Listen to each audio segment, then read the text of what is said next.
Good morning. I had two options today. The one was to clean, because I have a day off, and the other one was to, make some granny squares. And as you can imagine, here we are. So, we have a scrap yarn project, which we're making sunburst squares, just to, I have a box full of yarn, fingering away over 100 different colors, which will end up, according to my test, being over 100 different squares. So this is either going to be a blanket, depending on the size we end up with at the end. It's going to be a blanket, or it's going to be a wall hanging, or, well, a cover for bed, or whatever. What I feel like at the point where this is ready. And we're doing sunburst with an extra edge. So because I like neat end results and squares to be squares, I have a basic sunburst with an added single crochet edge. So that's about it. And to keep myself motivated for this project, I do weaving in immediately after I finish the square, and I attach whenever I have 4 squares. So I keep growing the project all the time, so I don't have to, just make the squares and then get unmotivated like I usually do and not weave in the ends and not attach them. I have one of those projects here right behind me. Like, I love doing the squares.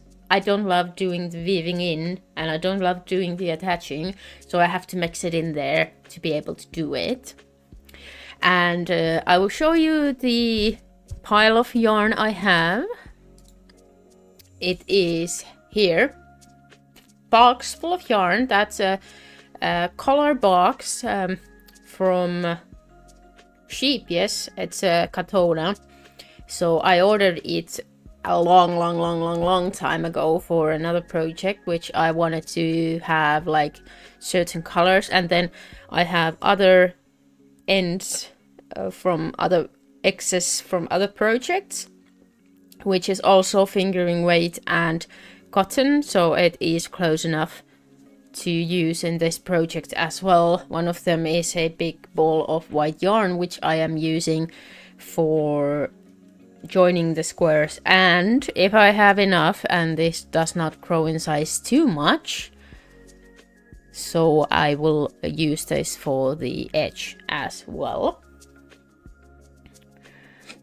Hello, I do have a lack in my language skills, so I don't know what you said, I'm sorry.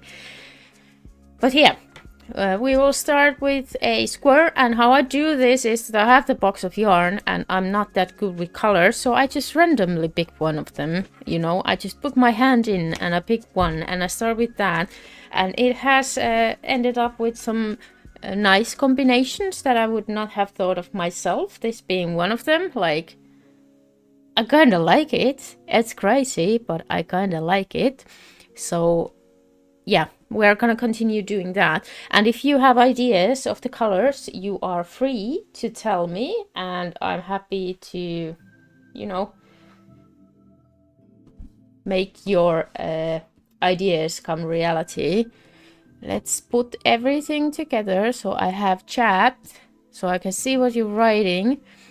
How can you not know what I wrote? I don't speak your language. My language skills are limited to English, Finnish, Swedish, a little bit of Norwegian and Danish, if written, I can understand, and a little bit of French. That's all.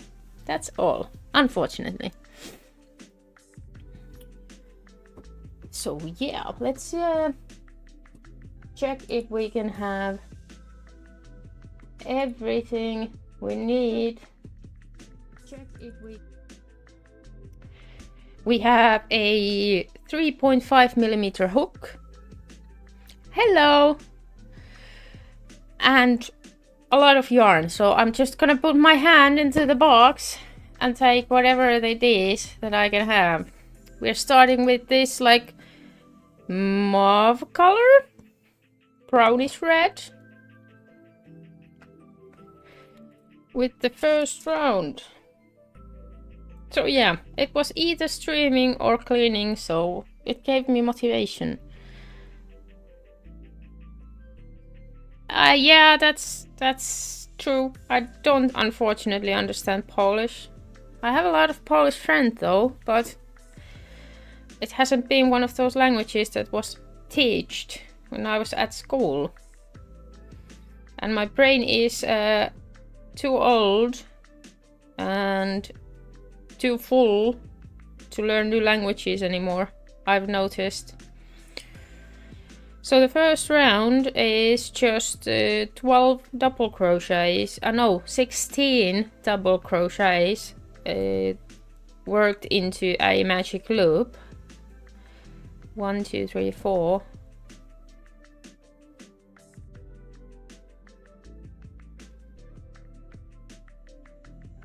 Five. And 6. I usually, you know, in these days, it's somewhat easy to have discussion using like a Google Translator or something, but when I am speaking, that's not possible. Chinese, but I think that's quite good if you learn Chinese in school. 1, 2, 3, 4, 5, 6. 7. 8. 9.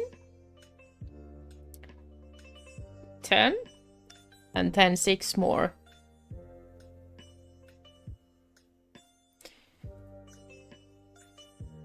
One,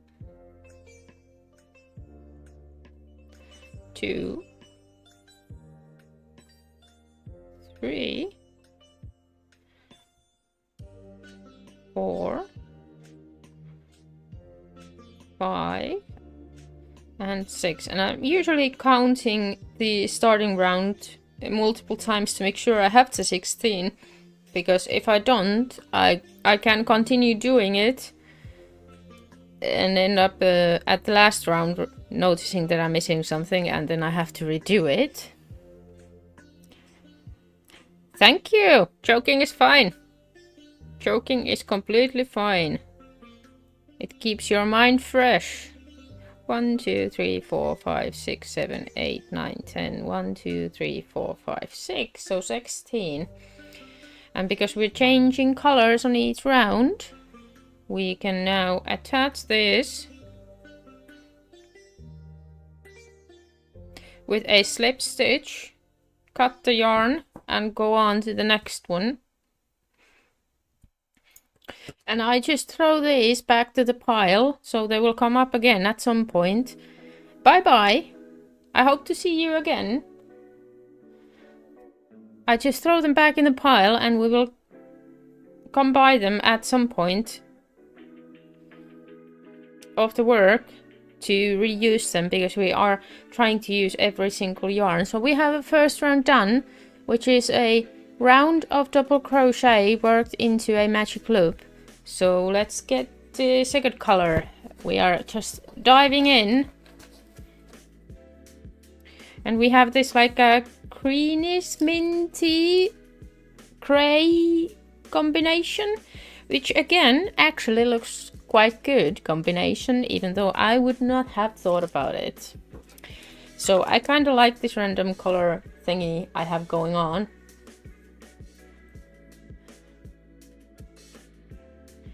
And we will make a slip knot to attach this to the work. And when it comes to slip knots, just do it as you would usually do. I know I have a strange way of doing it, but that's how I learned it like 20 years ago, so I'm not learning new ones. Hello, Switzerland! How are you doing today?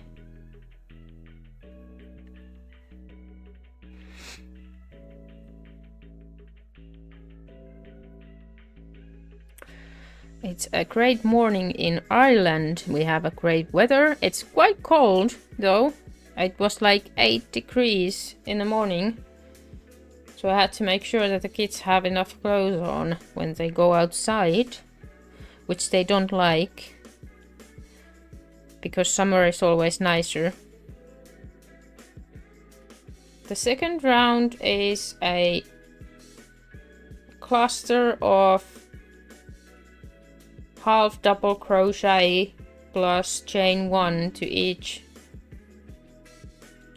Hi Iona, thank you for the follow. Each of the spaces between the double crochets. Oh, I'm speaking the right thing and doing the wrong thing. Good morning, America. Where in America is morning at the moment? It's still like a bit of morning here because it's 11 a.m. So if I went to the store, the cashier would wish me a good morning. But I imagine it's an early morning somewhere in America.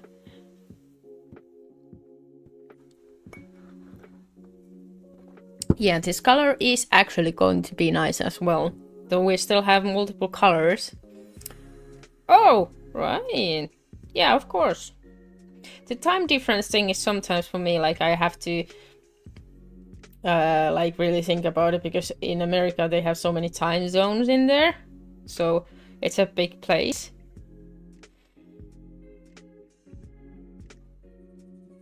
Yeah.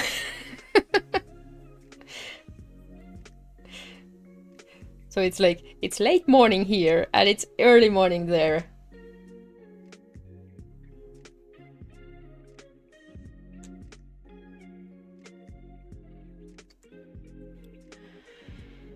This is a 4th square on my pile. So every time I have 4 squares, I will attach them just to motivate myself and to see that the project is going forward. And also see how it is going forward. Like if we are ending up in the direction we want to take the work. 2, 3. As I am not the fastest crochet person around, and I don't try to be, as I am a perfectionist, and also when I talk at the same time, it's not too many squares I'm able to come up with while I'm doing them, but that's fine with me because it's a hobby, so it can take time. I'm not into streamlining my work here. I do what I want to do in an order I want to do it, so it would probably be better to finish all the squares at once and then weave in the ends at once and then join them at once, but my brain does not work that way, so it is uninteresting, especially the weaving in the ends part. So I prefer to do that right away. When I finish the square, I will clean it up and then I will put it in a blocking board. I will not wet them. This is a cotton yarn, so it will keep its shape very well. So you don't have to do much blocking to be able to, you know, have it looking nice. I will probably block it when it's like actually, well, not ready. Perhaps I will block it a bit earlier in few parts, but I don't have to block the individual squares too much. I just put them in the blocking board mainly as a mean of like keeping them in order, if that makes sense.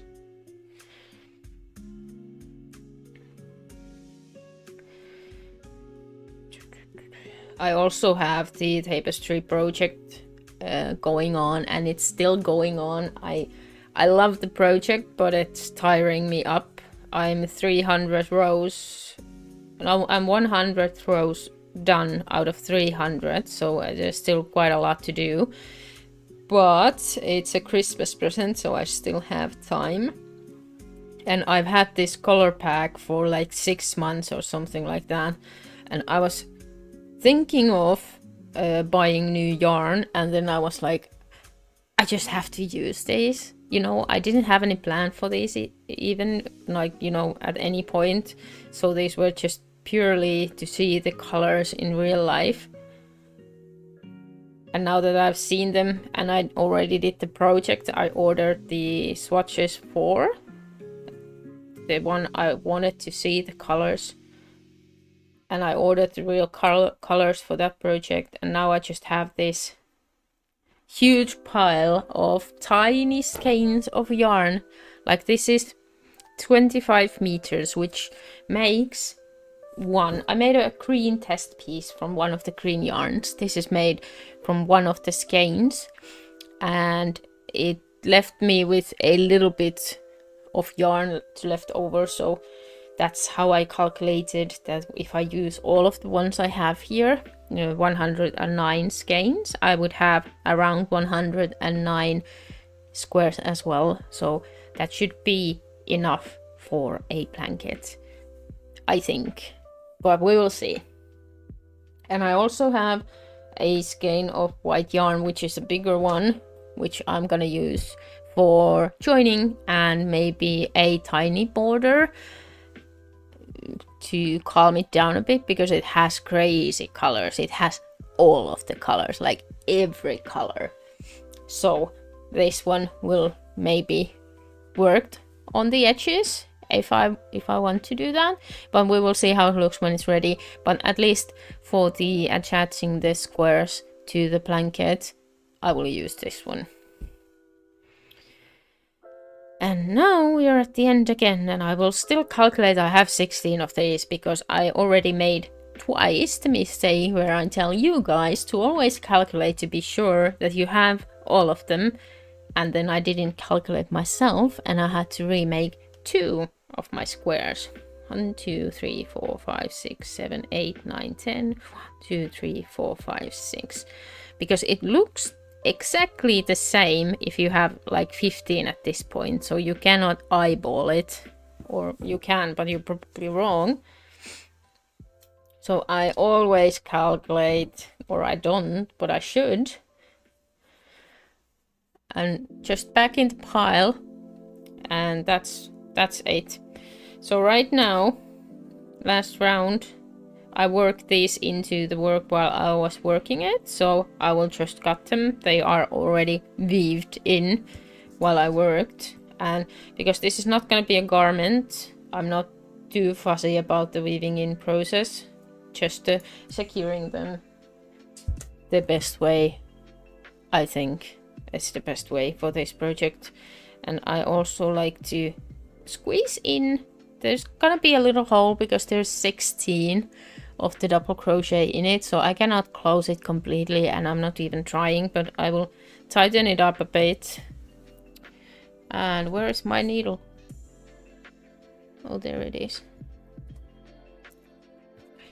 So I can just weave it in the way I want to.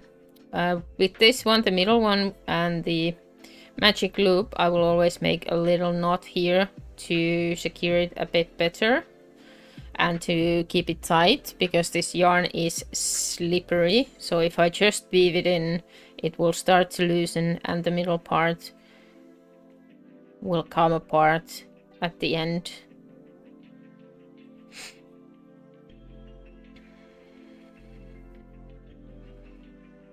And I also should learn how to leave longer tails, so I could just use the needle as it should be used, but that's why I have these needles with the big opening at the end, so I can just put it in and pull it through, and that's about it.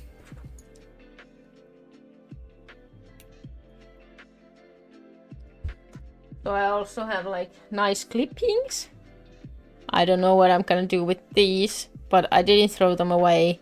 If I don't come up with any other use, I will use them as a stuffing for some amigurumis or something. So no waste is what we're trying to achieve as well with the. So now I'm gonna go again. I'm gonna go to this side.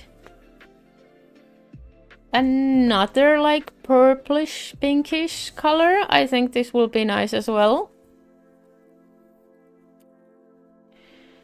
I think this is fun with the colors, because if I and when I do things, I just mostly pick like nature colors. Like this is very my color. These colors I could have chosen myself. These never, these never, this maybe, and these two absolutely fucking not. Never would have done any project with these colors, but they are all nice. So I will probably save this blanket for color coding my project in the future, to make sure I diversify my like doings. Another slip knot. And let's start with this.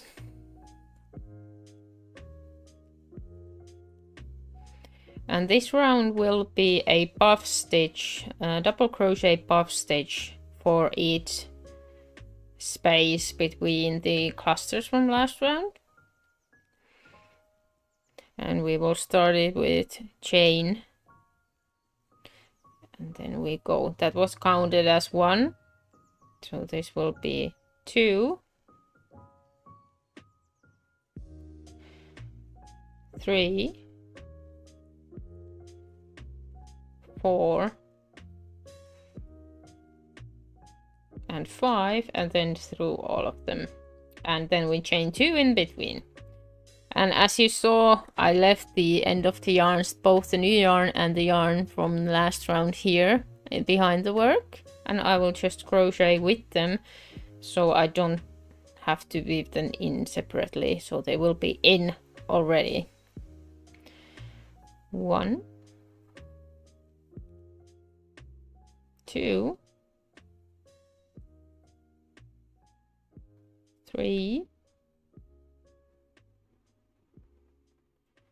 4,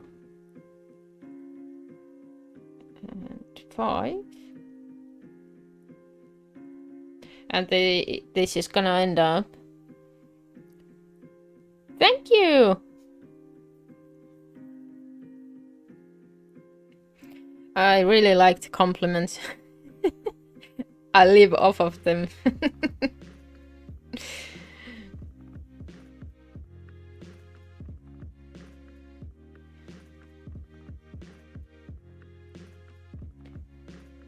But I've been doing this for a very, very, very long time. So I'm seriously not sure if it's a talent or acquired skill at this point.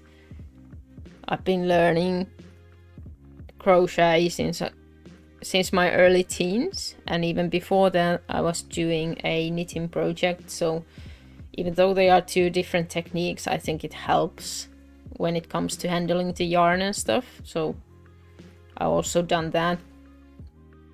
So it's been like over 20 years, sometimes less, sometimes more.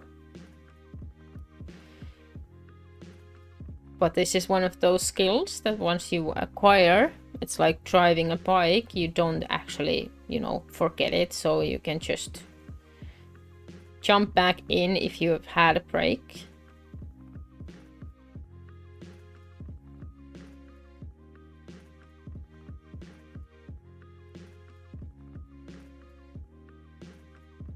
And also I'm still learning, so I like to watch YouTube videos and follow my fellow creators and see tips and tricks they are using to make their work more beautiful or easier to do or nicer finish or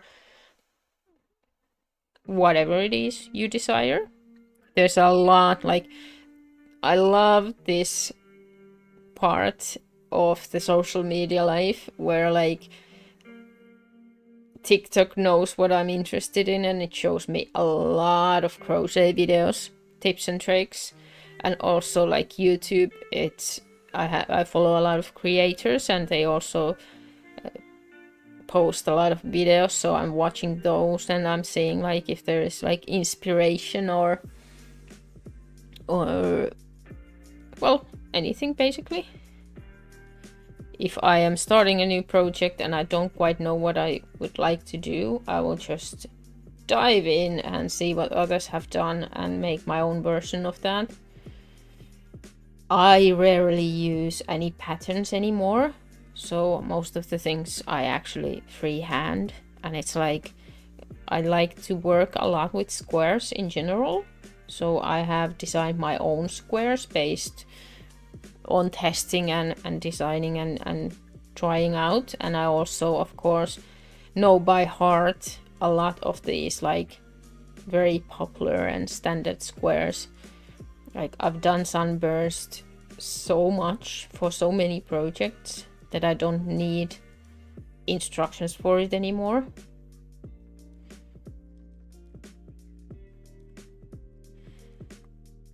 And I also find that when you become like skilled in this craft, you can also like from the picture, I had one challenge where it was like an AI picture of crochet projects, and we just tried to recreate them because of course it wasn't real, so there was no real like pattern attached to it either, so it's just a picture. But it's fun, and it's like it's surprising how much a like seasoned crochet artist can do just by looking at the picture. You know the stitches, you know the increases and decreases by heart, so you can just do basically whatever, and it's so crazy and so nice.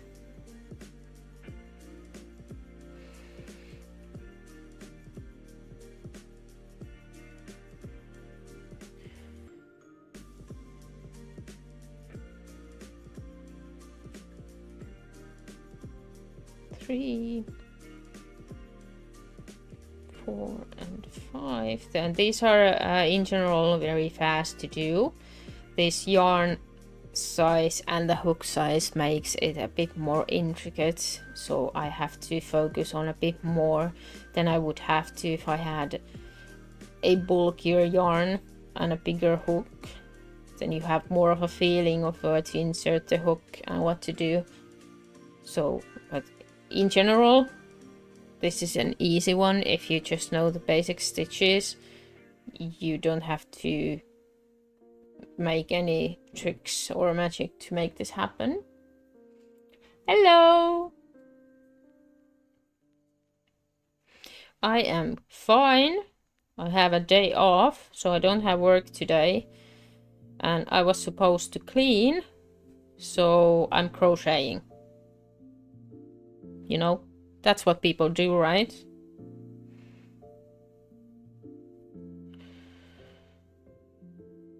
Procrastinating. Isn't that it? You're supposed to do something and then you do something completely different. I do that often. I do. Thank you, Princess, for the follow.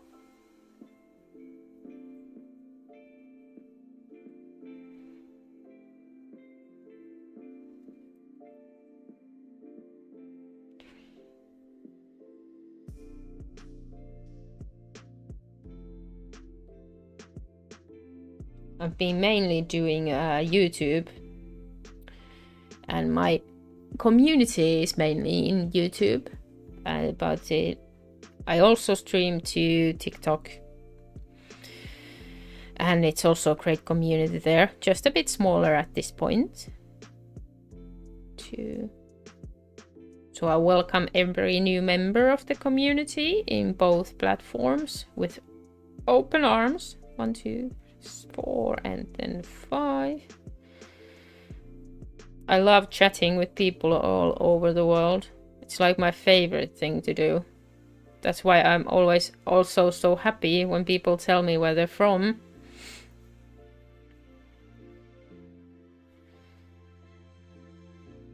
And there's a lot of people from all over the world.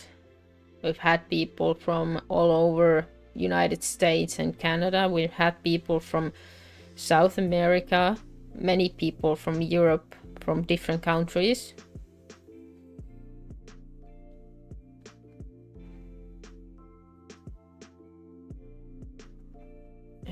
this color is done. The circle is always a bit crooked at this point, but all it needs is a bit of a pull to put everything in the right place, and it will settle down.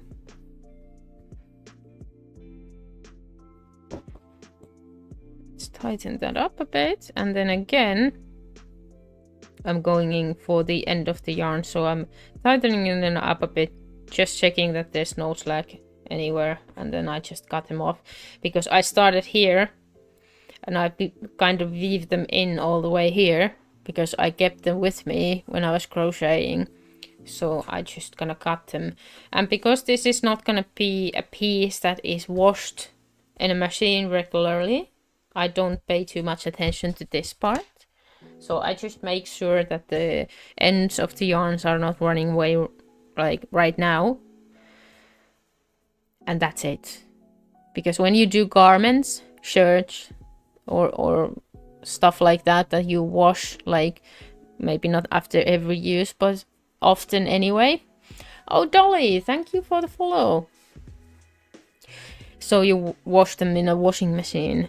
Then I will put more thought to the weaving in process, as when you do that, you are in a greater risk of unraveling to work if it's not weaved in properly. I will take 2 colors randomly from the box. The box is here with all the colors.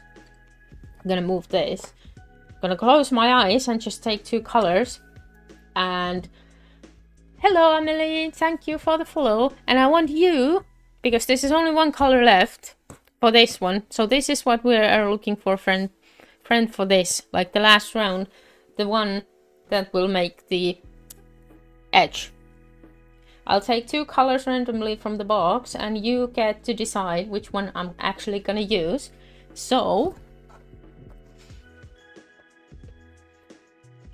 we have pink, and then we have this brown, orange, burnt tile type of color. Which one would you put with this one? And then we can make a last round for this one. So pink or burnt orange, burnt red tile, brown, reddish brown. I don't know what to call this. The pink one, right? Yep, I agree.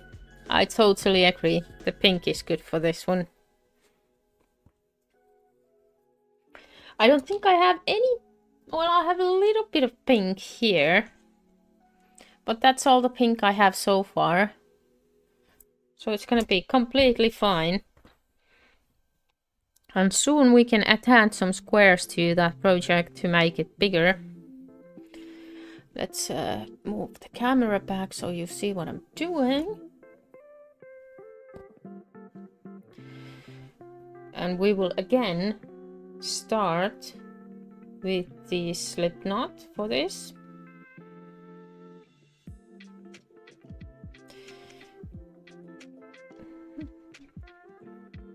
And basically you can attach the yarn to any point of the work. I just want to go, like, I ended this work here, so I always go to the next space so I can have this yarn with me, this one with me, so I don't have to weave it in. So I just crochet it in with the rest of the work.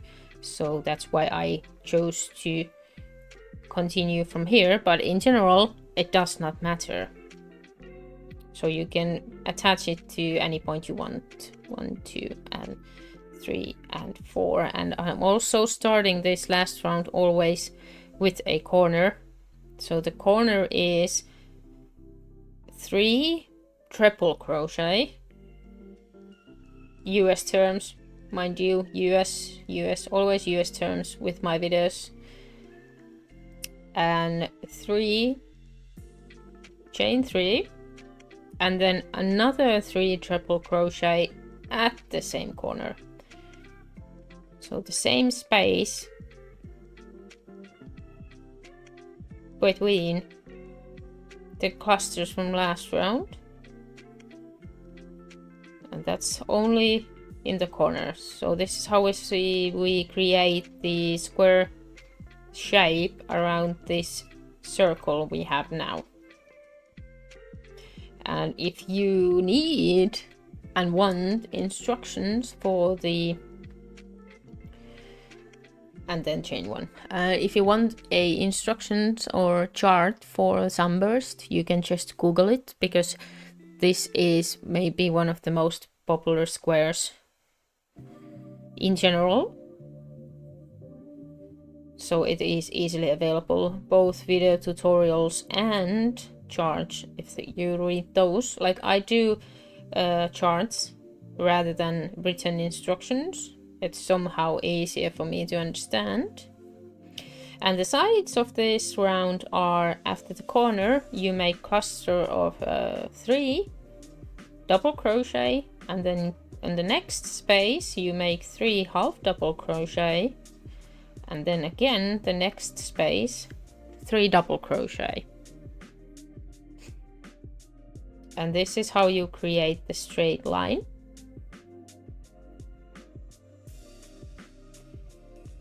Between the corners. So we have the corner, and now we're starting to create a straight line for the side.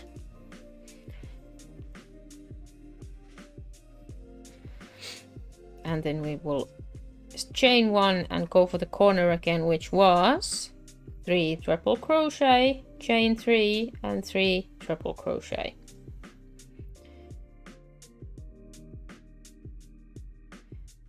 And this will go on the whole round, so the instructions are not changing. The same sides, same corners, 4 times each. So as I said, this is very easy to learn and remember, so you don't need instructions after the couple first ones. You don't need videos or charts. You'll remember it.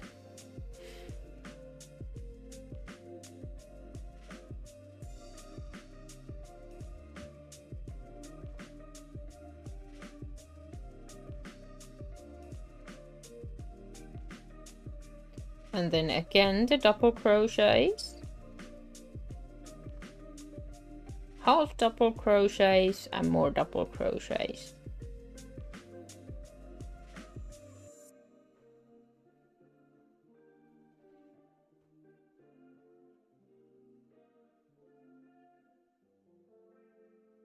More yarn. And after this round you could call it done, but for me and my need for perfect edging of every work I ever do anywhere, anytime, any day, is the last added round for the basic sunburst is the round of single crochet, which is 1 for every stitch, so I'm not adding anything at that point anymore. So it's just a final touch for the work.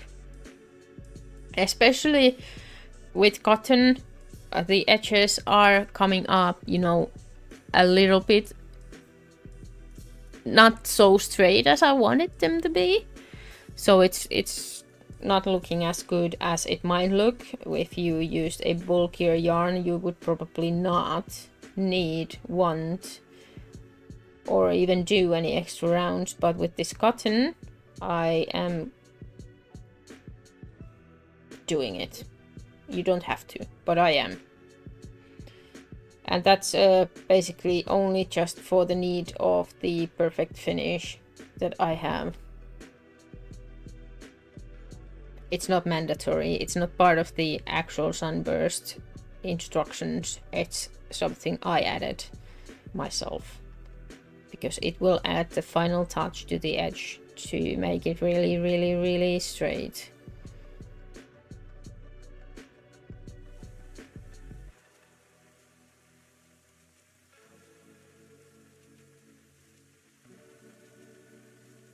but it's more of a like a preference questions, as many things are when it comes to crochet. The things you do are what you want to do, so there's no right or wrong way of doing things. There's just options which you can choose from, and this is option I have chosen.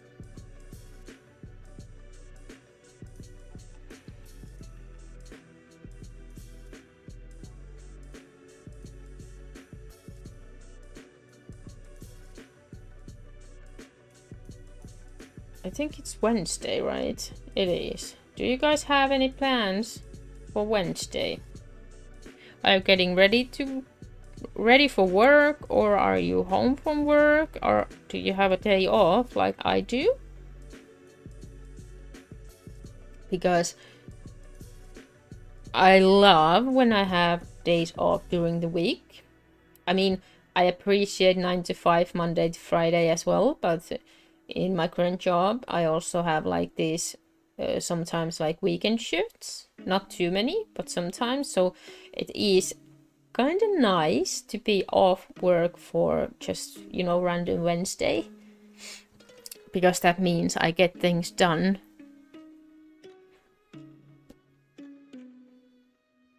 Where are you? Not sharpening the picture. Thank you. My camera is playing tricks on me today. So yeah, so you can have some, you know, whatever you have to do, like, you know, banking, insurances, other services you have to take care of, cleaning the house. So being alone, you know, being alone. There's no one else at the house, which never happens when you're off during weekend. The kids are here, husband here. I love them all, but being alone sometimes it's a privilege, and I'm enjoying it.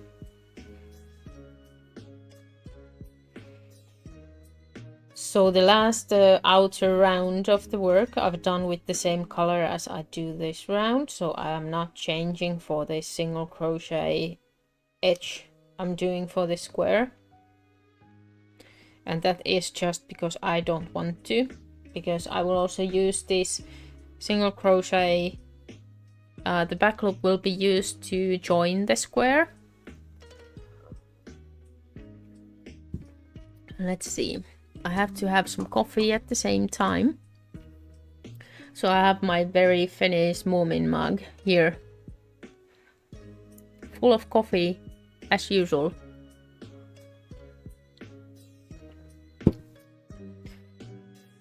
So the last round is just single crochet to every stitch. So in the corners we make just 3 to the chain, because I'm not separating the stitches for this and it won't even look nice. So the chains I will just go around 1, 2 and 3, and this is why I'm doing it. I'll show you. Let's take a bigger picture. This is the corner which I have the single crochet in right now, and this is the corner that does not have it. So I much more like this like finished look the single crochet gives this, compared to the one that doesn't have it. So that's why I do it. It's not mandatory, but for me it looks nicer, so that's why I do it. So it's not, it adds a bit of work for sure, but it's a bit of work anyway, so what's a little bit more? And I find it easier to join with the blanket / wall hanging piece when it has a very distinct border, which is easy to use for the joining. Now I also have a couple of tricks to show you when it comes to joining the squares. Just a couple of things I do, and I know other people do as well. But just so you can focus on the joining rather than counting, I will show you my tips and tricks when it comes to the corners and which stitch to join with. and also how to determine and be sure you have a right side up square going in, so that not every other square is upside down, because that will be noticeable as well. Not probably right away. Oh, thank you for the roses. Hello, Tabitha. How are you today?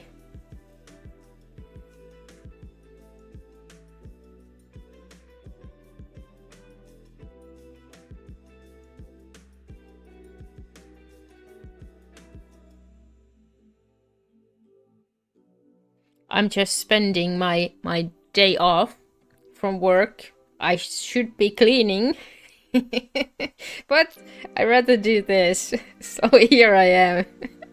I'm avoiding the kitchen because I should also be doing some cooking to prepare for the rest of the week, but there's hours in the day, so I'm enjoying the morning alone and just doing what I want to do.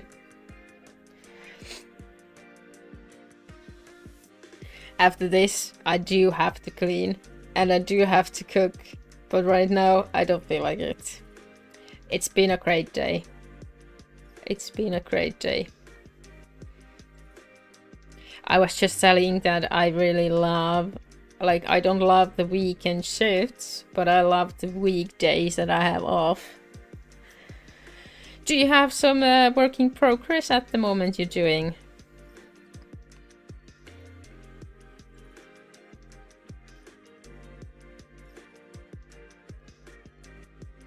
This is my like absolute scrap yarn project. I have these small skeins of yarn in front of me. I can show them to you. Which are from a color pack that I ordered ages ago. Like ages ago. I have over 100 of these little ones here. And I didn't have any use for them. So I just started to make a blanket out of them with random colors. So I just pick randomly a color from the box, and whatever it is, I attach it. This was chosen by a viewer, so it's not randomly all blue, but the other ones, yeah. I know, and that is exactly why I have a love-hate relationship with weekend shifts, because right now I'm home alone, the kids are in school, husband at work, and I'm here, you know, I can concentrate on this and only this. There's nowhere I need to be at the moment, and no one wants anything from me. So it's a great opportunity every now and then.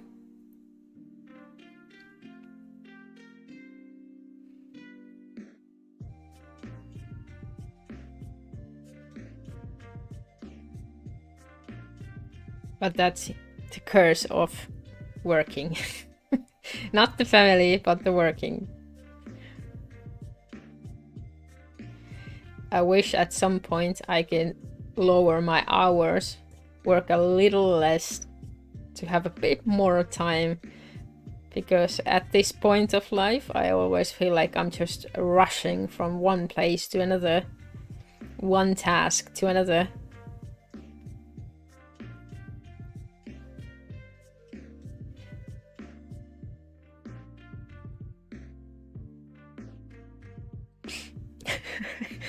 Yeah.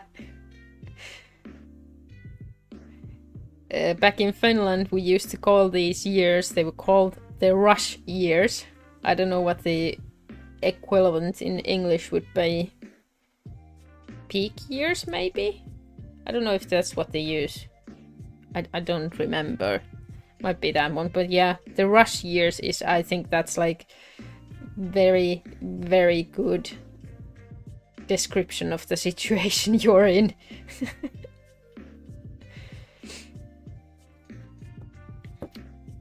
We are done with this square, and as usual I just throw this back in so it will come up at some point and we will reuse it.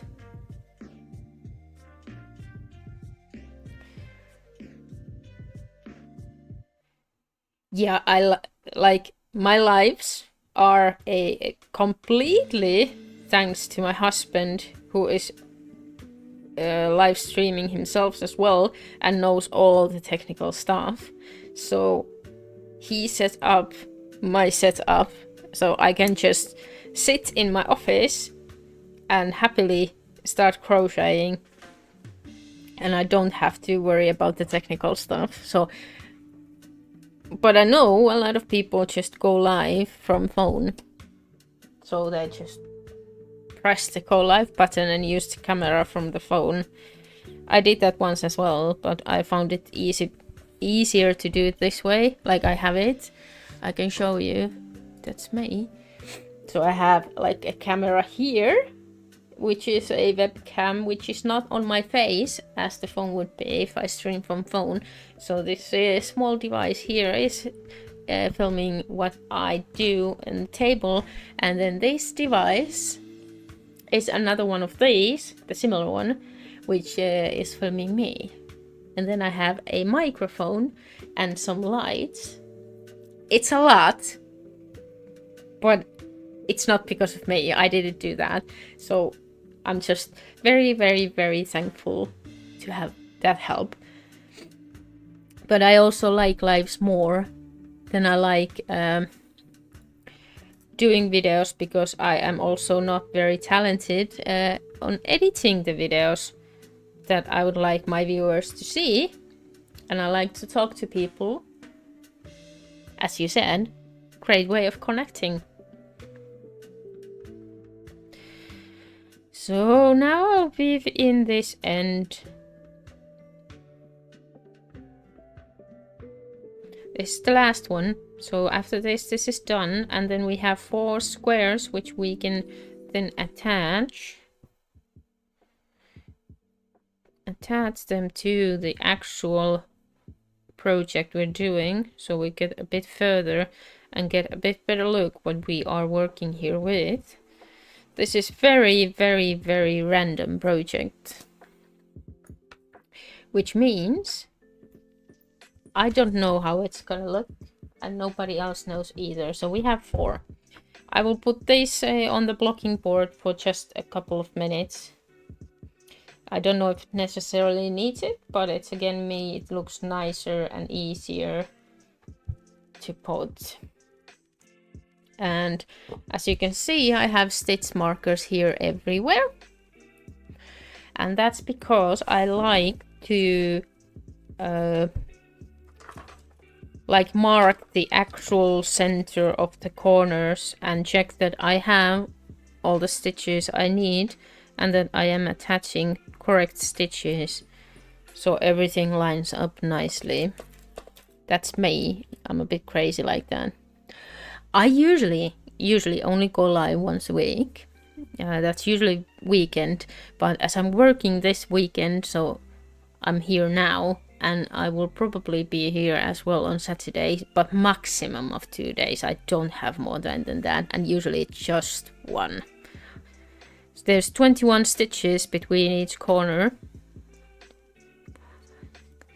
9, 10, 1, 2, 3, 4, 5, 6, 7, 8, 9, 10, 11, and this is the next one. And I also attach these on the inside loop, so they will also tell me which side is the right side of the work, because there's not much difference. So if you're in a hurry, you could pick the wrong side, or I could. At least I could, and I've done it many times. So 6, 7, 8, 9, 10, 1, 2, 3, 4, 5, 6, 7, 8, 9, 10, 11, and it's the next one. So when we attach this, we know that these loops that are next to the stitch marker are the ones that will go together with the other squares that have the same stitches.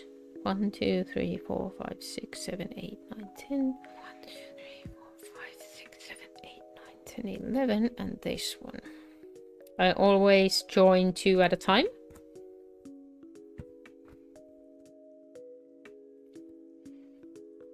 I think I'll go with that one.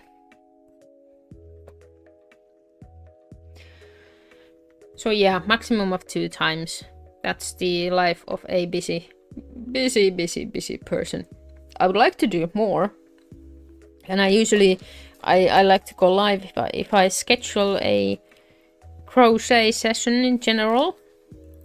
I usually also go live. And that's because then I can do it with friends. 1, 2, 3, 4, 5, 6, 7, 8, 9, 10. 1, 2. This is like one of those old-fashioned gatherings where women were knitting together. We just don't have those anymore, so we're doing it online.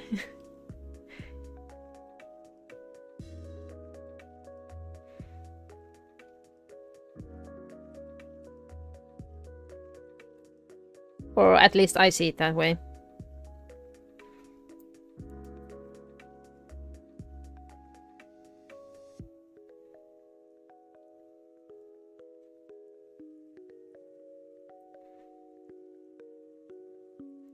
And I think I could go to one of those little more old-fashioned gatherings as well. So let's put those away for a while. I have yarns here and there. I'm gonna attach these under the red and brown one. So I have yarn here mixed together with the other yarns in a nice knot, as usual.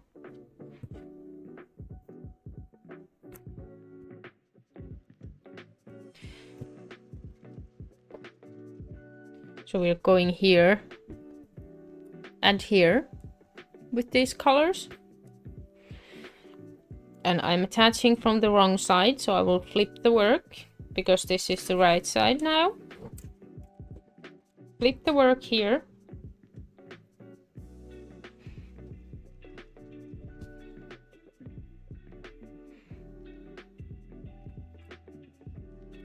Take the yarn, and because I now have the stitch markers here, I know it's this stitch I'll start from, and it will be this stitch from this color that I go for.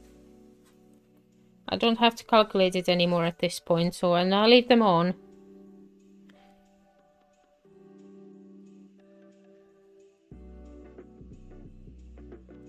Squeeze it in, and then I can just keep going. And I know because I already calculated that I have correct amount of stitches here. So I can just go till the end. And if I don't end up in the same corner with the same stitches, I know I've skipped something and I can go back. So I don't just have to trust myself.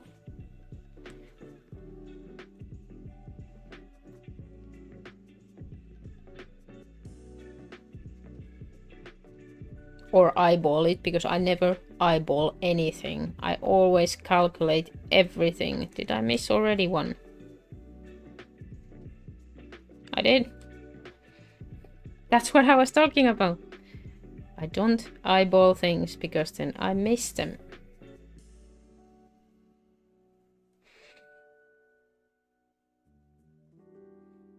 Right. Now we'll take the correct one.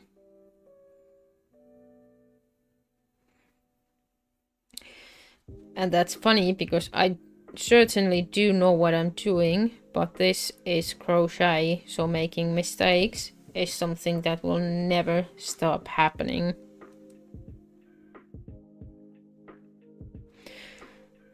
And therefore I've come up with like a ways of preventing myself making mistakes I usually make.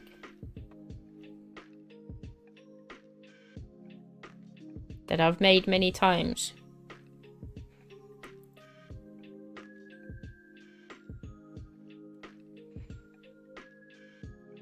There are also mistakes I don't make and somebody else is making. And there might be different tricks to fight those ones.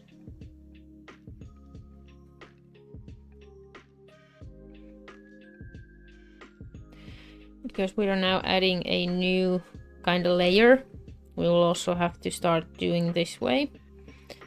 I will not do that right now because I have the other two I will attach. And I will attach them at this end. So we will start growing in each way. and that makes sure I keep on track how big this is going to be and how it is going to look, so I don't just make one. I make like this is made like from corner to corner type of thing, type of work. So when I determine it is big enough in width and height, then I start closing it into the other corner with the squares. I was thinking about just making one side first to a certain length, but then I didn't know, and I still don't know how many squares I will actually have. Thank you, Sarah.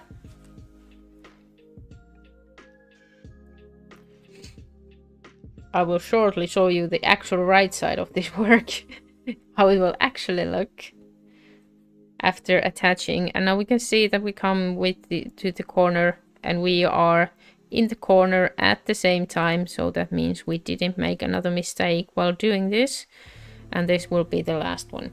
There's still enough yarn to attach the next one, so I will leave the yarn be, just take away the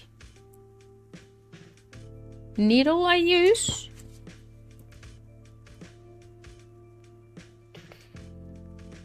This is what we have now. I have 2 more to attach, and I will attach them to this end. So this is the corner that will be our starting corner. There will be no adding to this or this. So we're going from corner to corner with this one until we reach the size that we want, and then we'll start closing it in this way to the other corner.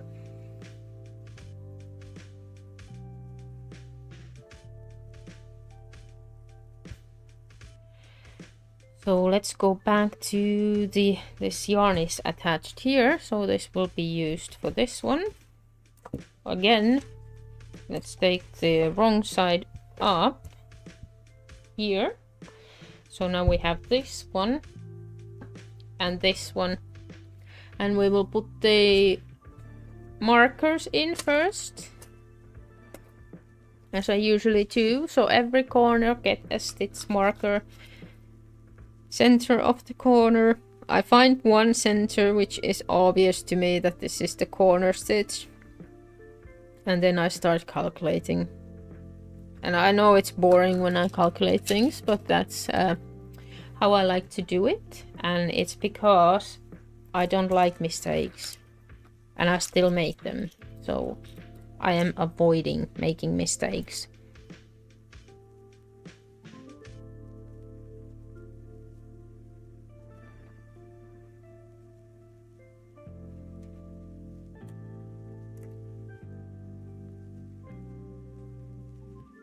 And sometimes this is for checking if I made a mistake, maybe perhaps in the last round.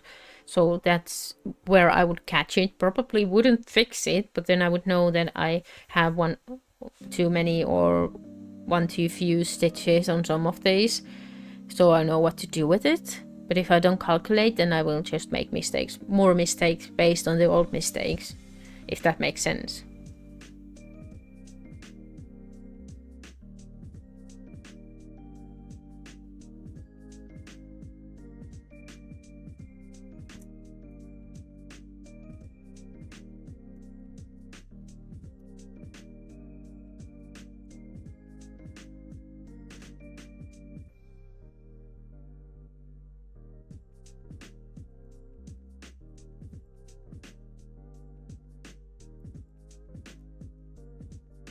This one, this came up with very pretty colors, I think,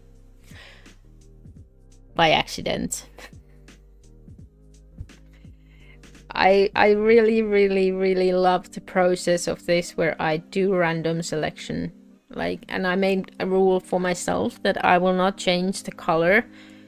The only time I will change the color is that if the same color ends up as the last, like the outer round as I had previously, I will change it, because I'm trying to make this project in a way that there's no two similar squares. Like, of course I will reuse the colors multiple times, but I would like them to be as different as possible. 1, 2, 3, 4, 5, 6, 7, 8, 9, 10. 1, 2, 3, 4, 5, 6, 7, 8, 9, 10. And basically, I should be able to have over 100 different outer edge colors for this. I don't know if I still have all the colors in the box. I haven't used many. 1, 2, 3, 4, 5, 6, 7, 8, 9, 10, 1, 2, 3, 4, 5, 6, 7, 8, 9, 10, 11 here. And if I have to use the same colors, I at least want them to be at the other side of the blanket, not the same side.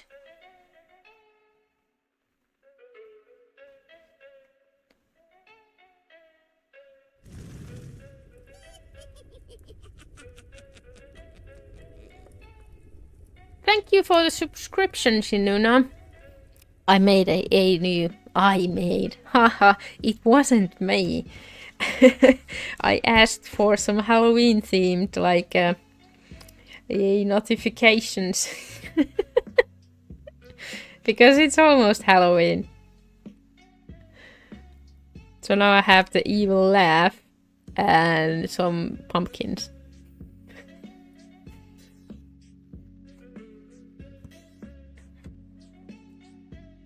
Yes, and again, because I have the stitch markers, I know where to start. And we have similar starting points per square.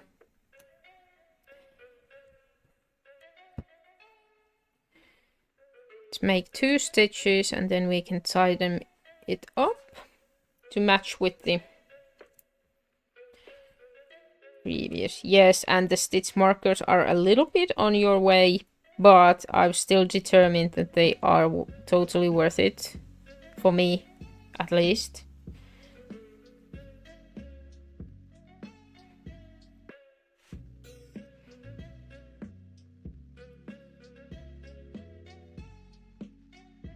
And I had this nice box of the big box of the stitch markers. This is from Amazon and I got it from a... there is this Facebook group that has a very nice group of people that crochet, and they have every Saturday these let's buy gifts for one another from our Amazon wish lists. And one nice lady bought this one for me. It's been on my wish list for way too long compared to the price it costs. But I'm one of those people who just, you know, puts everything in the basket on web shops and never buys them, even though it is a very, very, very small price to pay. And I use them now, like very, very, very much. So I should have bought them much earlier, but now I have them. It was a couple of weeks ago. The group is called, I hope I don't get any problems for this, but the group is called Beach Let's Crochet, and it's in Facebook. There's a lot of people around the world. I really like the group. It's well moderated, and they have nice community there. I'm not part of many groups, and most of them are full of spam on Facebook, but this one seems to be very, very, very fine. I sometimes post my own pictures there as well. And people do crazy projects. They have like so crazy projects that I sometimes think that how do they have time? How do they have patience? How do they have the skill? That's one of the best groups I belong, you know, in any, of course, one of the best crochet groups, but in general as well, one of the best groups. So, yeah, we have now, in this project, we have 2, 4, 6, 8, 10 squares. So we are making progress. I will not attach those. Should I attach them actually? I will put the next 2 on here, and then I will do the attached here and here there's no point of doing it before that. So let's make 2 more. 2 more, and then we will have a full square of these ones. That's 12. So 3. 2 more. And that will start with, again, random color selection. So I will just close my eyes and dive in. We have this beige color, beige, as the first color. Color for the first round.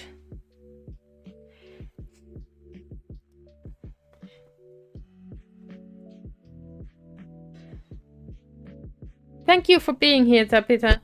I hope to see you again.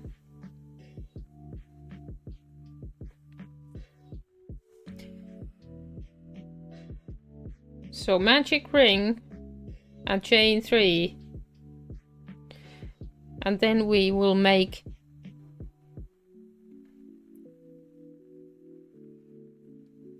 double crochet 16 times.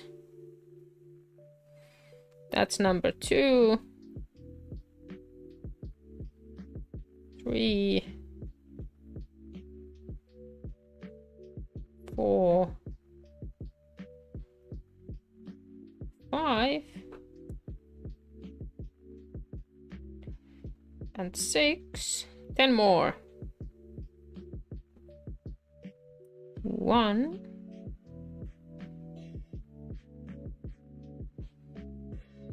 2, 3, 4, 5. 5 more. 1, 2, 3, 4, and 5. And let's count, because seriously, I need to check. So 1, 2, 3, 4, 6, 7, 8, 16. Then we will tighten the magic ring, and as last time it will leave a little bit of a hole, but just a tiny one because we did so many. I think I could just be a bit closer so you actually see what I'm doing. A little bit of hole in the middle because we have so many in one ring.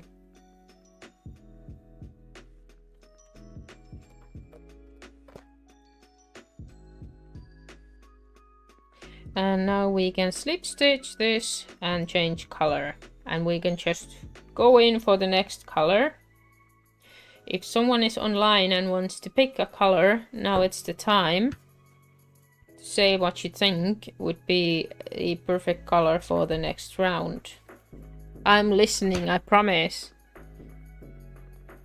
Even a bad idea might end up being a good idea. So we have this beige, and I will pick now 2 random colors from the box, and you get to choose which one you want me to use. So this is a fresh one, and take another fresh one. So we have blue and red.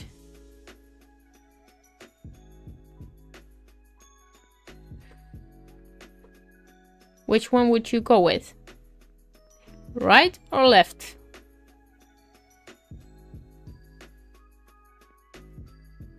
These are actually quite similar colors. These would go together quite well. Red one. Thank you, JM. I told you I take your ideas. This is pretty color. This is like wine red type of color, but not so dark. Very nice.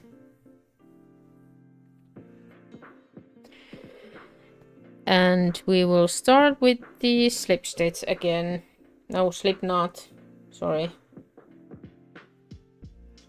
So we can attach this color to this round. So again, you can attach it anywhere, but I usually go for the next, so that I can weave in the colors I've got out at this point, because I hate the weaving in the ends. So when I have here 2 ends, I will just keep them with me and crochet them in while I go, like half a round or something like that.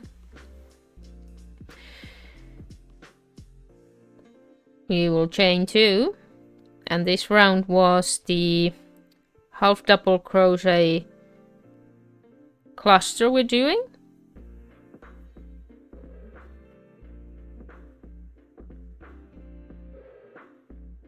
And then chain 1.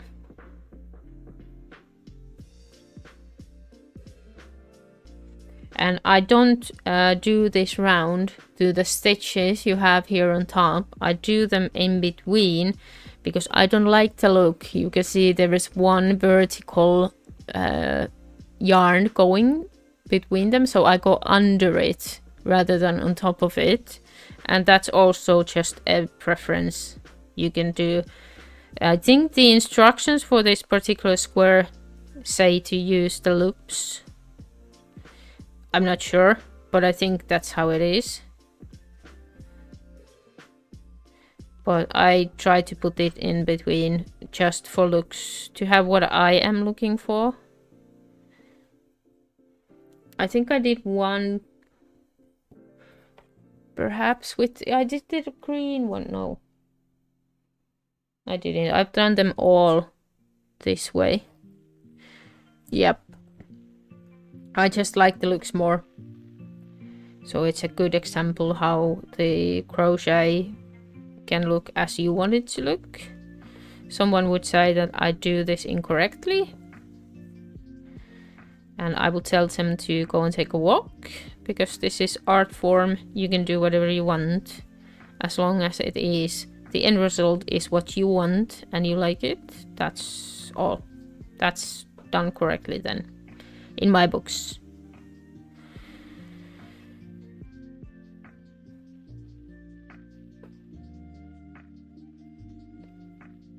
Doreen, thank you for the likes.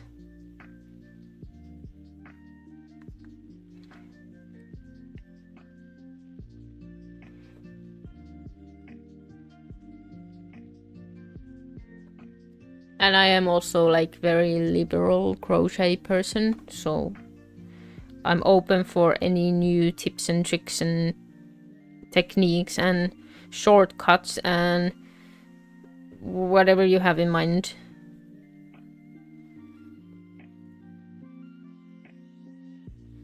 Because for me, it is art. It's a form of art.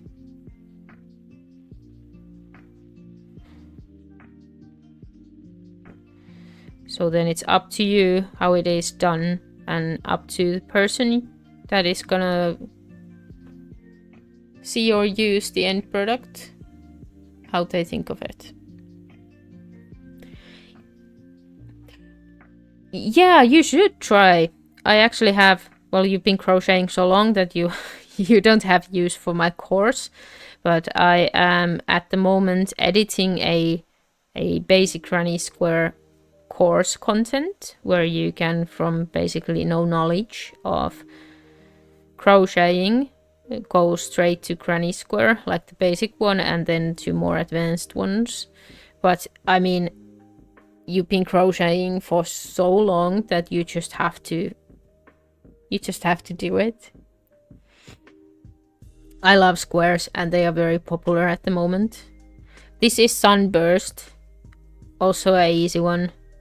It has basic stitches and then some clusters and puff stitch, so that's all.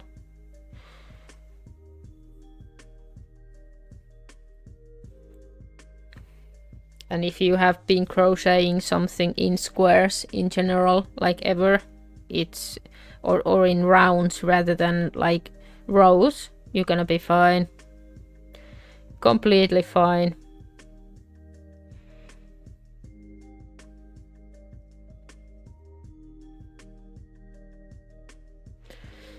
And there's a lot of tutorials in YouTube for different squares. Even I have tutorials for squares. Those are my own ones. I haven't done tutorials yet for the these like basic popular squares like this one I'm doing right now. But there are tutorials for my squares. I have a rainbow one, and then a couple of flower ones, and then I have a star, like a wool star square, which is my absolute favorite. I've used it for so many garment projects. I just made a cardigan with it for my daughter, and she adores it. And me too, of course. Oh, now I am doing things wrong. Let's take it back. I skipped to the next row already. This was half double crochet cluster of 3.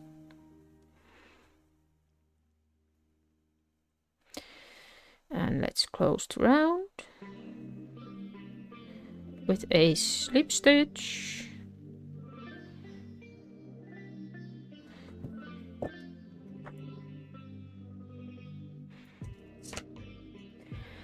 And into color goes, waiting for the next use. And let's clean up a bit. So I crocheted with these ends like half around, so I'm gonna just cut them because they are now weaved in with the work. Don't recommend this technique for any garments that you are washing regularly, but this is gonna be either blanket or wall hanging, so it doesn't matter that much as long as they stay in place.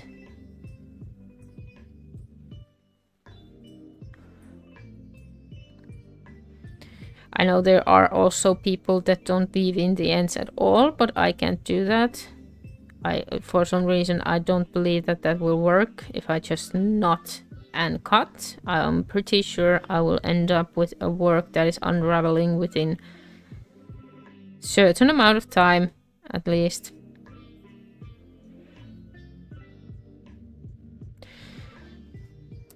And if I'm trying to keep the back side of the work looking as pretty as possible as well. Because if it's going to end up being a blanket, I think the both sides need to be presentable, if that's how we want to put it. The other side is always more pretty than the other, but both can be pretty enough. It's time for a new color. So I'll put my hands back into the box and come up with some colors. I'm trying to find untouched ones. Oh!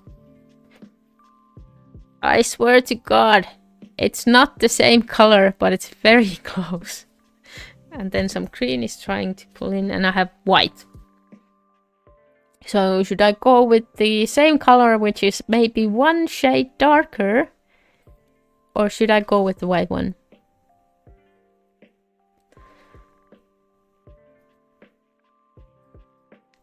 This hasn't happened yet.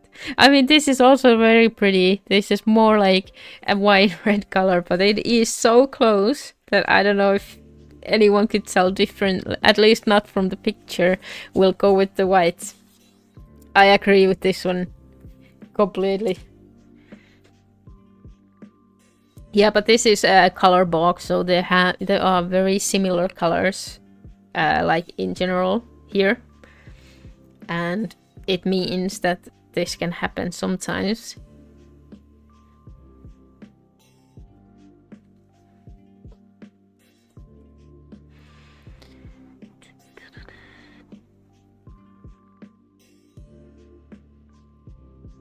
And again, I'm working on the spaces between the clusters we did last round, so we will end up with the same 16 puff stitches as we ended up with the 16 clusters.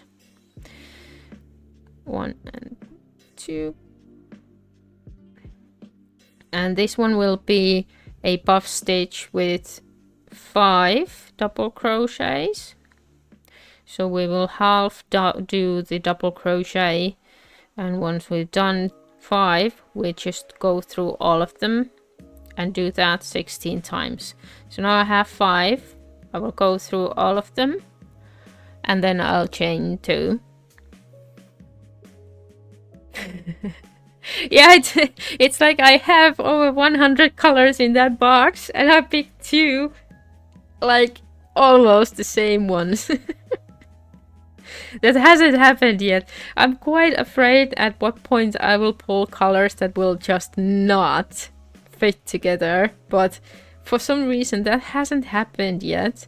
And I mean, it might be that the designer of the colors that they are just all, you know, quite good together. Not perfect, but good enough. So that I haven't had any, like, ugly combinations yet.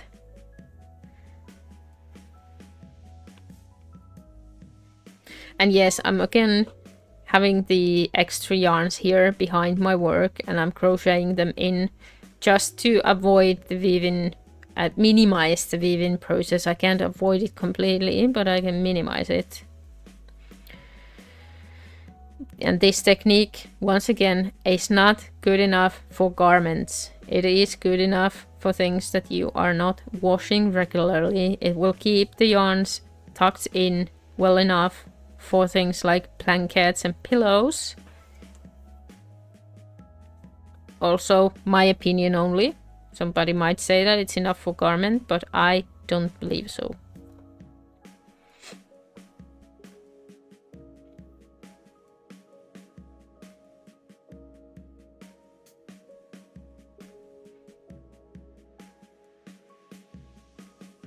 Anyone can do whatever they want with their ends, but I'm a little bit of...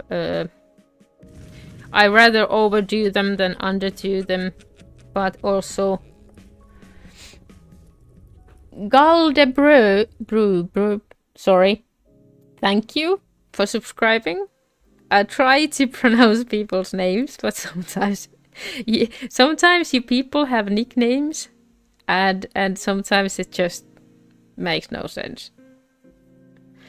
And sometimes you have names that just don't fit my language knowledge. So I'll try to pronounce them, and I hope I don't say anything stupid. Yeah, blankets are a... there's blankets that if you use a bulky yarn, that they will come up very fast. And then there are blankets like this one that will take me months probably to make, but will be, I hope so, worth it. But this is like a hobby to me, so the goal is to spend time doing this. And I like doing this, so I'm not in a rush to have it done. Also, I'm not selling it, so I don't have to think about how many hours I use to do it and if it's worth it, because money is not involved in this operation at the moment. And yeah, but there are like corner to corner blankets that are nice to do. The square blankets are always come with a certain amount of extra work that comes from the joining, and also the more color work you have, the more ends you have to weave in. So I imagine that if I would make just a single color blanket with like maybe double crochet or use a colored yarn that has multiple colors, so I don't have to change the actual color, it would not take more than a couple of weeks to make one. But I also take pride on my work, at least those that take a lot of effort and skill. So I rarely, and I mean super rarely, have projects that are extremely easy to make, because they don't challenge me and therefore they don't pique my interest. So I'm this crazy person that takes on like 75,000 stitch tapestry work. I have one of those going on at the moment as well. Or over 100 starburst square color work blanket type of person. So I don't really do much of those like tiny ones anymore. I make a lot of clothes to my kids. I have a teenager and a 8-year-old. So this summer I've made like 7 crochet tops for the teenager because they were trendy and she wanted them in every color. So I made every single one of them different as well.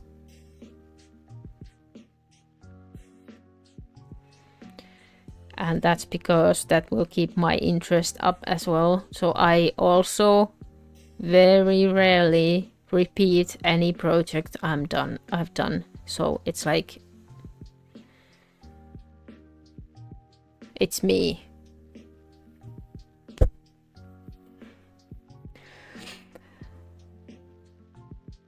Some people make the same project multiple times, but I really don't. There must be a little tiny bit of ADHD or something in my brain. So repeating tasks are not easy for me, and that's why I also like weave in the ends and attach the squares right away and not do one task at a time, because then I would only make the squares and they would never get attached. I have one of those projects behind me at the moment. I was supposed to make myself a peach cover up for the summer, and I started it well advanced, and I have like 109 squares done. I can show you. I have a huge pile of squares here, like 2 colors, greens and beige. Like there's 109, I think was the amount, and this is cotton squares, which are like this airy holy thing. This was supposed to be a cover up for, you know, beach, and it's still, because I didn't weave in the ends well when I made the squares, and I didn't attach them as I go, so it's still undone. Maybe for the next summer I'm keeping them. There will be an inspirational burst at some point, but not right now. They are good colors, and that's recycled cotton yarn, so it's like, it's very good for the environment as well. But as you can see, the yarns are going all over, so I haven't had an inspirational thingy of doing it. Yeah, I know it is. They just don't like to do any testing here for ADHD for adults. It's very hard to get, you know, any help with that. So I'm just living the life the way I know it works, which is doing these things. I'm in Ireland. I'm from Finland originally, but live in Ireland at the moment and for the future.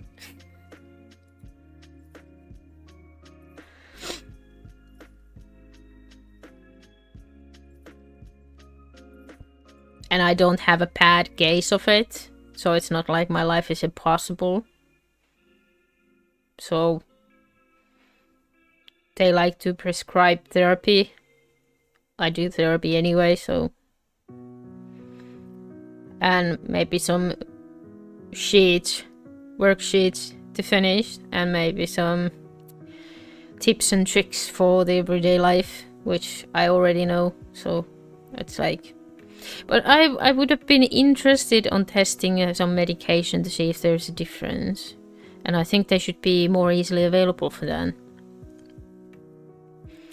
And the more I think about it, it's like for the testing of the medication would be nice to be able to just to determine it so that I could help my kids as well when they get older. They're not struggling at the moment, but I wasn't struggling in the school either, so it's just these small things that I notice.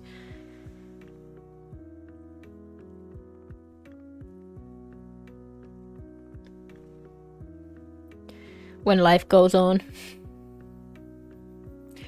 Yeah, you should visit Ireland. We're actually visiting America next summer. We have our 10-year anniversary and we're going to Boston. Boston next summer.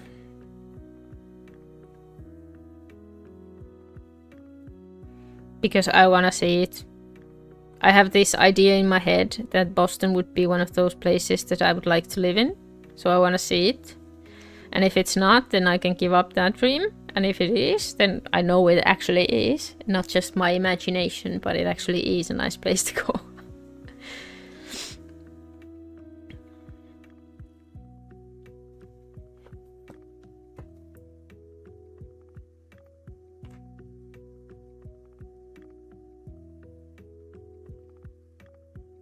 And color back to the box.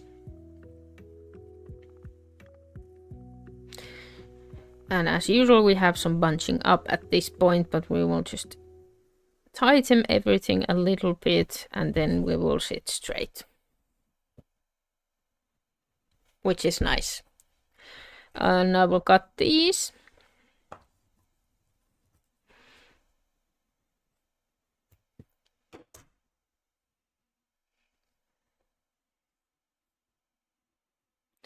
Tighten these. And then we will go back in for some more colors. This is untouched one, untouched one. Okay. Interesting color choices. Yeah, I do have videos. Yes, I have at least, I think I have at least 3 different granny squares, but like I said, I'm coming up with the course. It will be ready in like next week with the basic granny square. If you have not done that one, that will come out next week. It's like a complete course for free. So that will show every detail for doing granny squares. Like the basic granny square, like the one that I used for the beach cover up. For this one, I don't have a video. Brown, yeah, agree. This one I don't have a video for, but there's a lot of those on YouTube, so I haven't made one. I find it strange to have 7,000 videos of granny burst squares in YouTube.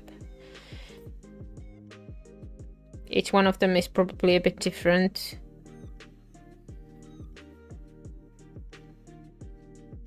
But I don't feel like I have nothing new to give to that one, so I'm not doing it. But there are other squares.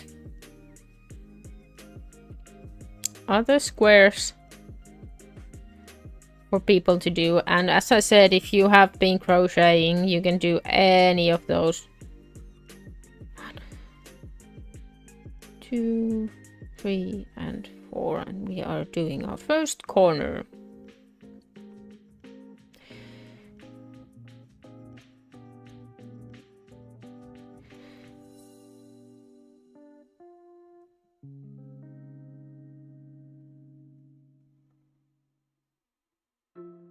Let's tighten it up a bit so we can have a nice start for this.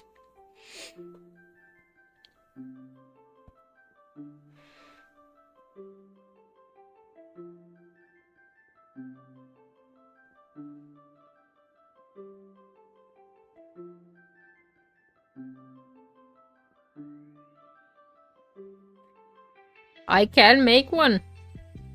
It's not a problem at all. And if you subscribe, you will have... I don't spam with videos, so I promise. There's not even video coming out every week. Because I also do those when I feel like I have something actually to give to the audience. So I do a couple of videos a month. So if you already subscribed, there's the notification which will tell you when I release a video.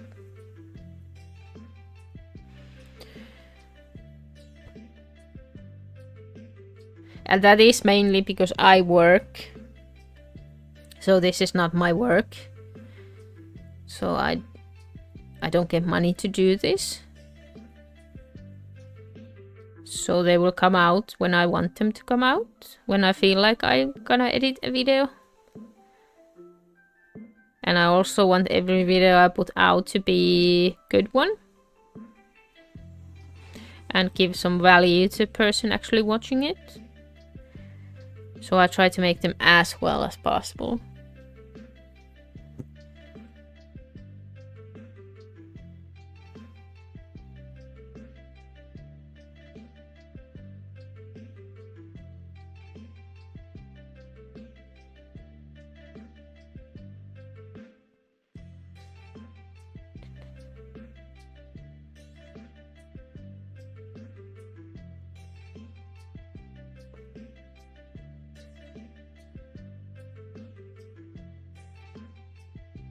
Because I also like to watch videos that have quality in them.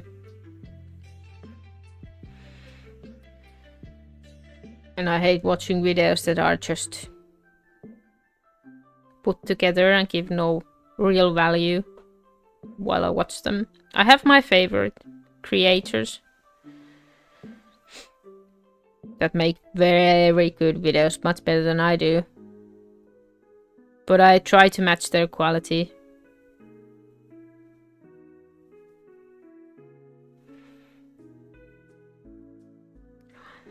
2 and 3.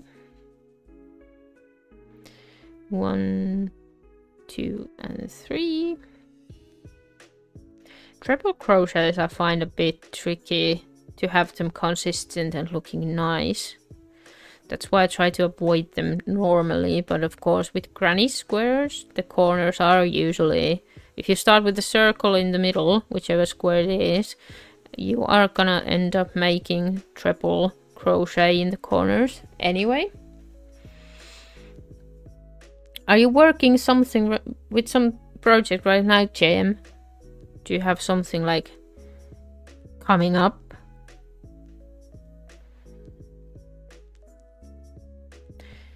I like to keep multiple work in progress. I have the tapestry project on top of this one, and then I have socks coming because it's getting colder. So I need a couple of new pairs of socks because mine has holes, and one pair from my daughter has just vanished. I haven't found them. I know I did them last year. They had pink and black, but they are just gone. I can't find them. So I imagine she has left them at school or at friend's house or somewhere. So I need to make a new pair for her as well. Double crochet blanket. Yeah. It is taking forever. Which yarn did you choose for it?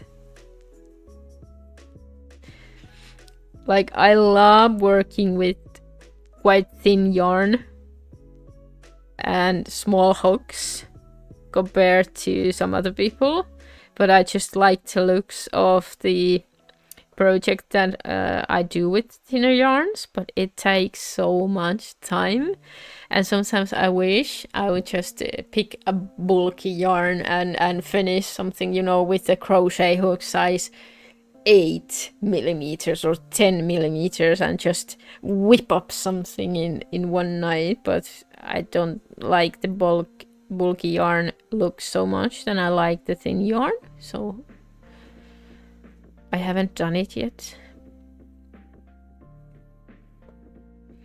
Also, I crochet exclusively with wool and cotton, as with some mixes with maybe different wools, alpaca or bamboo, but nature. I did this wrong again. Natural materials. I don't like to use acrylic because my husband is allergic, so I avoid that, which also makes my yarn purchases too expensive. And that's why I'm using scrap yarn right now, to try to get rid of some of the yarn I already have before I give myself a permission to buy some more.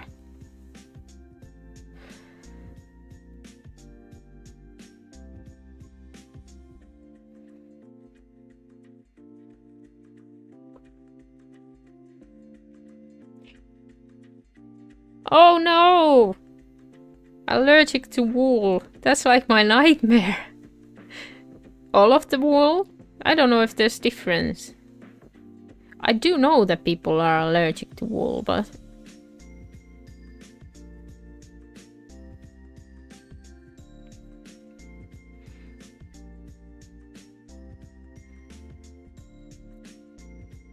What I mean is like different types of wool, maybe just a breakout in hives. Yeah, that happens with the acrylic in my household. And that also, of course, determines all the other purchases we do at home. So like his clothes and towels and, you know, sheets and stuff like that. So they all have to be like free of those. Very common to have like acrylic in many places. So you really have to pay attention to that.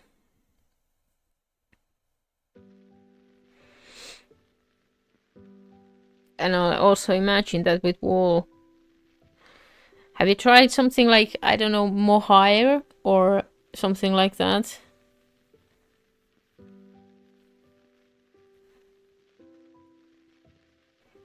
The wool from sheep is quite coarse.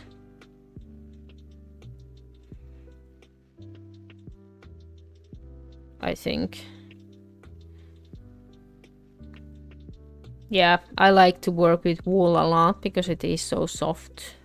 It's a different outcome, and I don't also like acrylics because of the microplastics and other bad things to environment that comes out of plastic. I'm not blaming anyone for using it because it is so much cheaper than any other yarn. Oh right, I have to do the one last round. The single crochet round.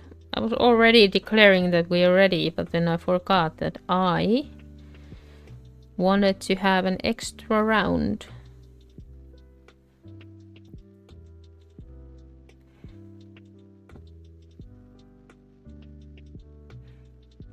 I'm not the greenest person in the planet, but I like to think these things. At least a little, to do what I can do without too much effort. And one of those things is to not use acrylic yarn. So, and there are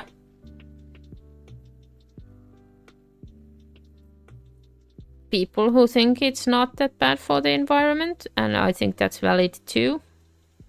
But I imagine that using natural materials is always better than using non-natural materials.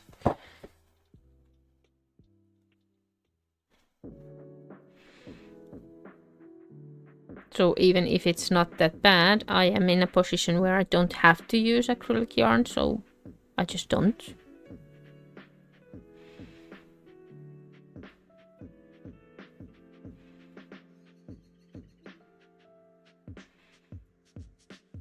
1, 2, and 3.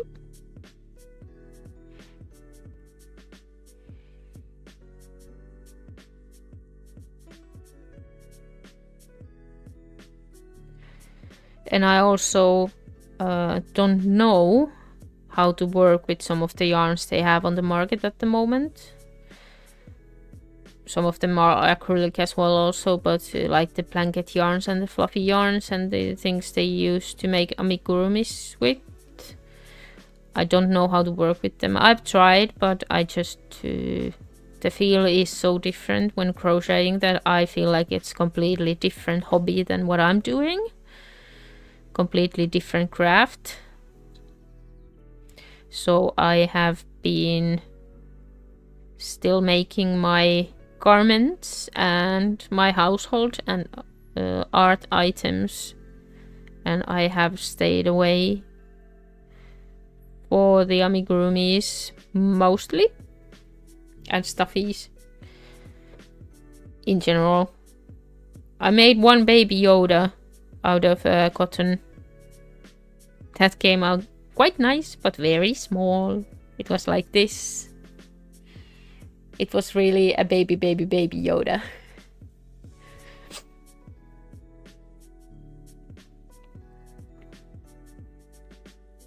And I also... well, one of the smallest projects I do is that I crochet garments for my daughter's like plushies that she already has, like all those soft toys. So I've made them beanies and hoodies and whatever she asks for. Those are fun little projects that give her so much joy. That those ones I do, but they are small ones, and I made them out of these cotton yarn scraps and leftovers I have from different projects. I made a beanie for one of the Squishmallow is what they call them. For one of her mini Squishmallows had a new beanie this week. It was cute.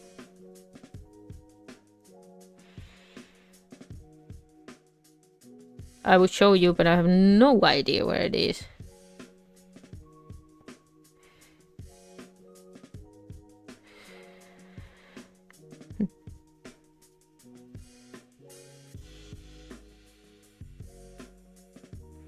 And I'm also thinking of making I have a leftover yarn from the cardigan project I finished a couple of weeks ago with the new square I designed, the star square.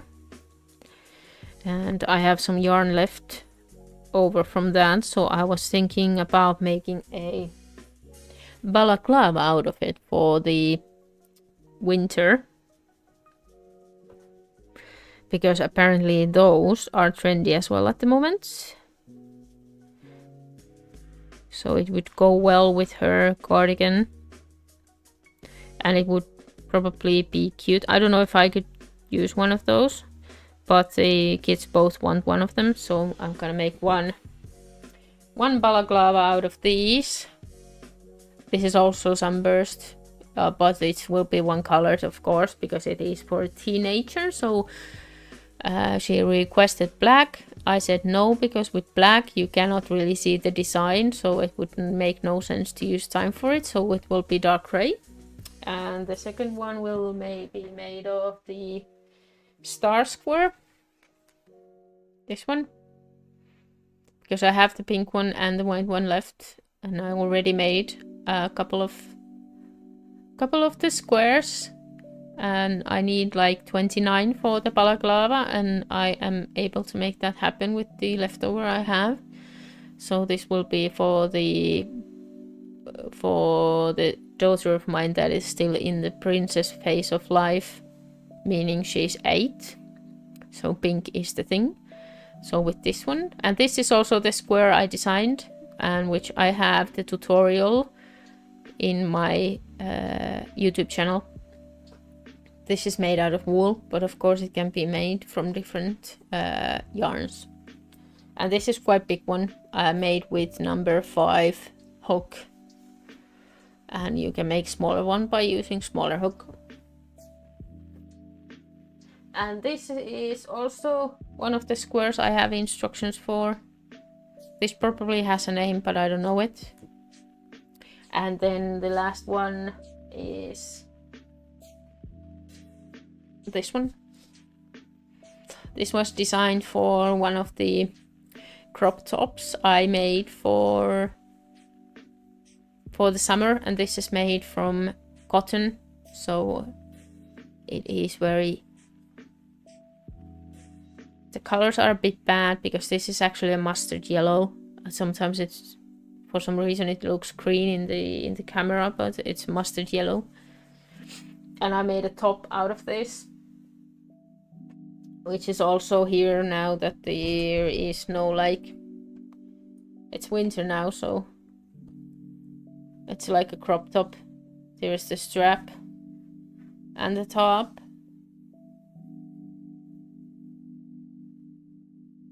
So there's also a tutorial for this one in my YouTube, if anyone wants to see.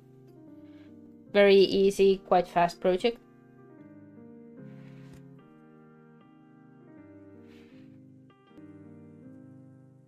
That has been the favorite of hers for the summer. And she's a bit sad that it's gonna be winter, but she requested a long cardigan for the winter. And I'm still thinking about it because that's gonna be a lot of work and a lot of yarn, which I don't have at the moment, so I would have to order it. And because she wants it to be warm, it has to be some kind of wool, warm and a bit like a fluffy one. So I would probably end up spending like 200 for the yarn, which is quite a lot.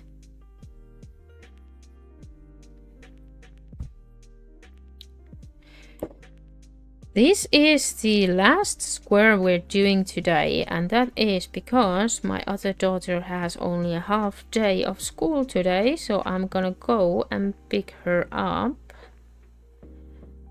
after this one, and then I will we'll have to start cooking because she's probably hungry. I don't know if they had lunch break today. So let's tighten up a little bit.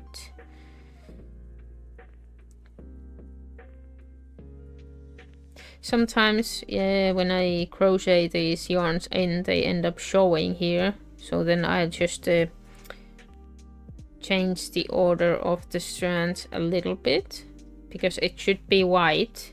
Now I can see the brown here in between, so I just lift the white one on top of the brown one and do a little bit of wiggling here so I can hide it. I can hide it from you. And then we will like that. This one is showing a little bit, you know, we hide it, the brown one from this one. This one is showing a little bit too much for my liking, so we will hide it a bit more. And that's about it. Now we can cut it. Those are small things, you don't really have to care about them. It's not 8 AM where I'm... Yeah, it's 1 PM now, or shortly, here in Ireland. So it's a bit later. And I always think that, like, I have a lot of viewers from America, and I always thought that I should do an evening stream as well at some point. Just to accommodate some evening time views as well from America, because usually when I stream it is an early morning there, and also it can be a night at the West Coast, I imagine, while I stream, but it's a bit tricky time, and I'm also one of those people who gets tired in the evening, so it's hard to do not like things that take too much energy. but at some point, maybe when I have a holiday or something.